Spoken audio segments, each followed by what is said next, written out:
Hello, my name is Noah Wolcott. I am an ESOL teacher and Algebra 1 teacher at Dundalk High School, and I am in the master's program for teaching English to speakers of other languages. I got my undergrad in Spanish at UMBC. I started at Salisbury, then I took a gap year between freshman and sophomore year in 2016 to 2017. In 2016-2017, I was in Honduras. I taught third grade English, science, and social studies, and that was my first time ever teaching. It was an incredibly formative experience. I loved it, and one of the biggest challenges was we didn't have access to technology in the classroom. We had Wi-Fi at home and stuff, but you couldn't use a PowerPoint in class. You had to print out any worksheets you had or create dioramas and stuff. And it was really difficult at the beginning, but I came to really love it. And I thought, to this day, I really prefer teaching in print. I'm not too much of a fan of the technology use in school. And yeah, a little bit about COVID for me. I dropped out of college actually, and I abandoned my goals to be a teacher. There was something about online school that just really bothered me, and I felt like it wasn't worth it, so I pursued being a mechanic. But then, when I realized I needed to take loans out for automotive school, I already had student loan debt, so I figured I might as well just finish my college degree.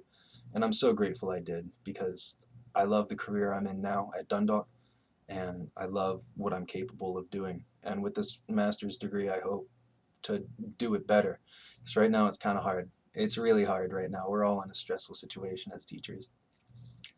About the course materials, though, I did read a lot of stuff that I'm definitely going to be thinking about as I lesson plan and as I go through my lessons. With Nora Flanagan, what COVID taught us about public school, I really liked what she said about supporting the whole student and rethinking assessments. With supporting the whole student, at Dundalk we have a GPA requirement for after-school activities and things like that, clubs and the like. And I don't think that's fair at all, because especially for an ELL student who's expected to take and pass all the same classes as the native English speaker, I think it's completely unfair to them. And I think the standards should be, I think the expectations of our ELL students should change with regard to how they compare to our native English speakers. And that includes letting them participate in football or soccer, even if they might be really struggling, might have gotten a D in Algebra 1, because that stuff is really hard, man. That English isn't easy for a native speaker, you know? So when she said supporting the whole student, that's how I interpreted it. Making sure that outside of the classroom that they are socially and economically safe. And rethinking assessment.